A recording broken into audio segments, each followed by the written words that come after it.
Le goût d'entreprendre. Une émission proposée par Doris Pradal en partenariat avec la Caisse d'épargne, la Banque des entreprises et des professionnels de Midi-Pyrénées. Bonjour à tous et bienvenue dans Le Goût d'entreprendre. Nous nous penchons aujourd'hui sur notre santé. C'est une application destinée au grand public. Son objectif, nous aider à organiser et partager les informations liées à notre santé.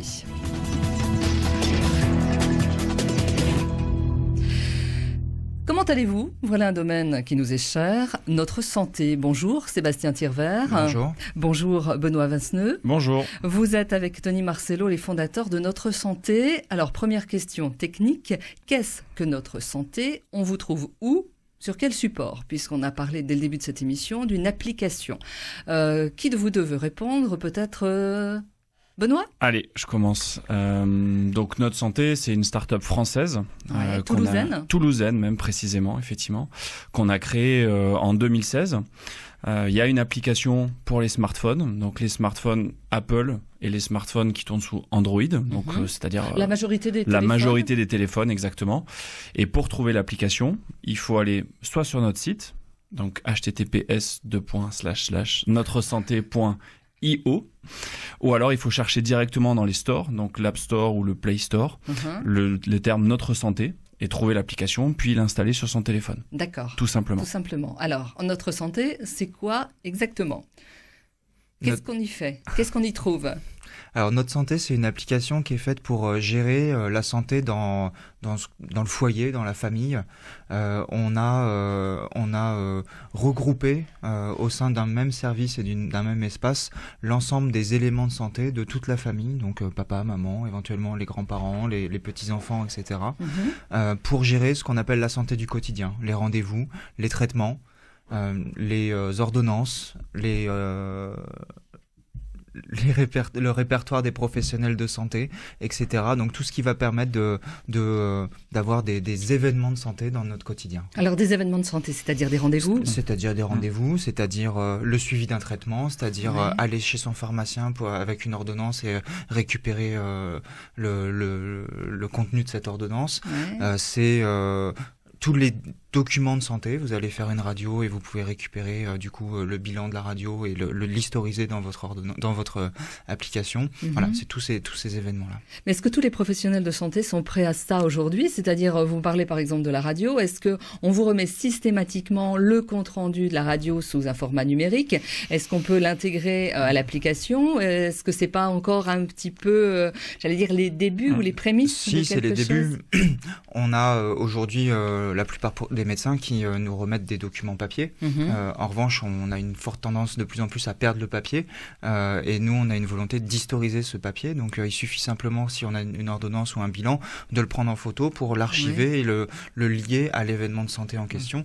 Donc, demain, si vous avez besoin de renouveler une ordonnance, elle sera toujours dans votre smartphone et vous pourrez l'envoyer et elle sera rematérialisée quelque part pour l'envoyer dans une pharmacie. Oui, voilà, tout à fait. Ça, c'est complètement nouveau. Oui, c'est nouveau. Benoît, oui, peut-être c'est complètement nouveau parce que ça, c'est vrai qu'on n'a pas du tout l'habitude. On va chez le médecin, prenons un exemple de généraliste, on nous remet systématiquement une ordonnance papier. Oui, tout à fait. C'est vrai que l'ambition, c'est un peu de numériser le suivi de sa santé à titre personnel. Et donc, pour cela, on va faire tout son suivi en mémorisant tous ses rendez-vous. Et effectivement, quand je sors de chez le généraliste, il me remet une ordonnance. Je la prends en photo au travers de l'application. Par exemple, c'est une ordonnance pour un nouveau traitement. Donc, je vais la prendre en photo et je vais pouvoir l'envoyer directement à la pharmacie de mon choix. Donc, ça marche avec l'ensemble des pharmacies françaises, donc les 22 000 pharmacies françaises. Et ça me permet de dire, en un clic, je choisis la pharmacie, j'arrive dans un quart d'heure, voilà l'ordonnance. Et quand j'arrive, le pharmacien a reçu ma commande et l'a préparée. Comme ça, je gagne du temps.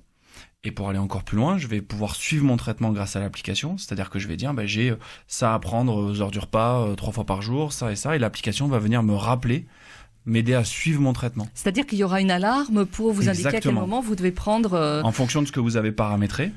Ça doit être aux heures du repas, 9h, à midi et demi, à 19h. L'application va venir vous notifier, vous dire, c'est le moment de prendre ce produit-là, de prendre ce médicament-là. Et vous allez pouvoir confirmer que vous l'avez bien pris.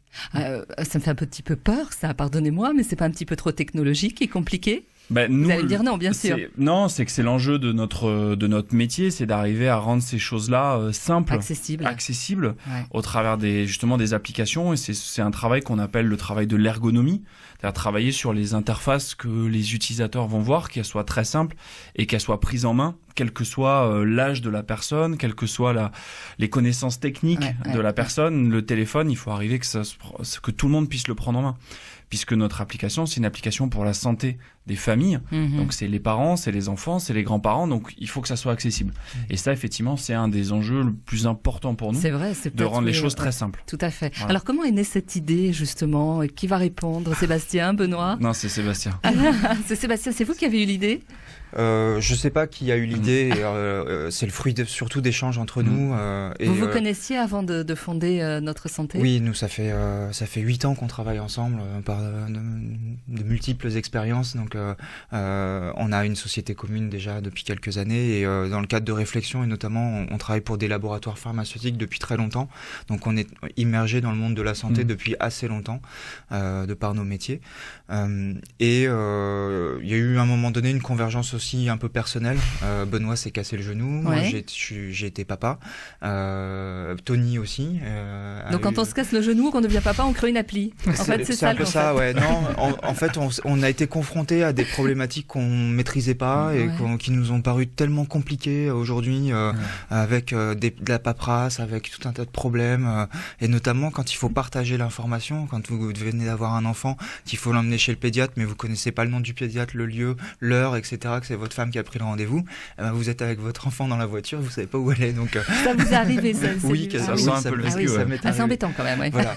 Donc il faut savoir vivre et bien organiser ça, et c'était un peu l'objet. Donc face à nos problématiques personnelles et à notre expérience professionnelle, on a eu des discussions, et puis tiens, si on mettait ça sur le papier, et puis tiens, si on y allait, et puis après, hop, on se tape dans la main et on y va, et puis c'est un beau projet qui démarre. Et puis vous avez lancé, donc vous êtes associé avec un troisième personnage qui est plus spécialisé, on va dire, dans l'informatique au sens large du terme. Ouais, au sens du développement, en fait. Voilà. C'est vrai que Sébastien et moi, on a des compétences plutôt sur la partie ergonomie dont j'ai parlé, la partie communication et la partie un peu réflexion, qu'est-ce qu'il faut mettre dans cette application, comment on peut faire en sorte d'en parler et pourquoi ça pourrait marcher. Et effectivement, c'est un des enjeux dans notre métier, c'est de trouver des gens qui produisent, donc qui font du développement.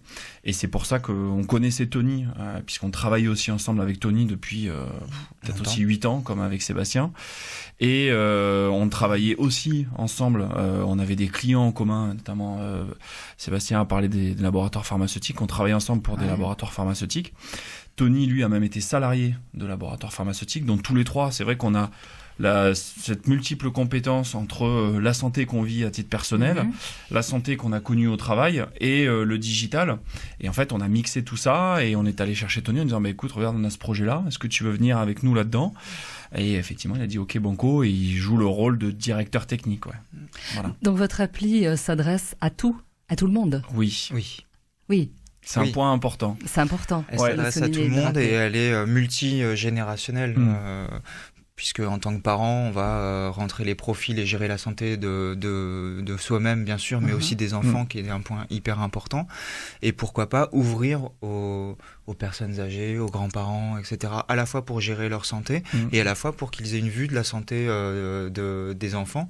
Je prends l'exemple, moi, j'ai ma maman qui a gardé mes enfants la semaine dernière. Elle m'a dit, t'oublies pas de m'ouvrir le profil parce que j'ai besoin de toutes les ordonnances de tes filles des 6 derniers mois pour savoir comment ça va se passer, etc. Donc, il y a des usages aussi avec des ponts générationnels qui se font et c'est ça qui est intéressant. Oui, tout à fait. Et mettre ça à la portée de tout le monde. On va parler de la protection des données, si vous le voulez. Vous restez avec nous. À tout de suite.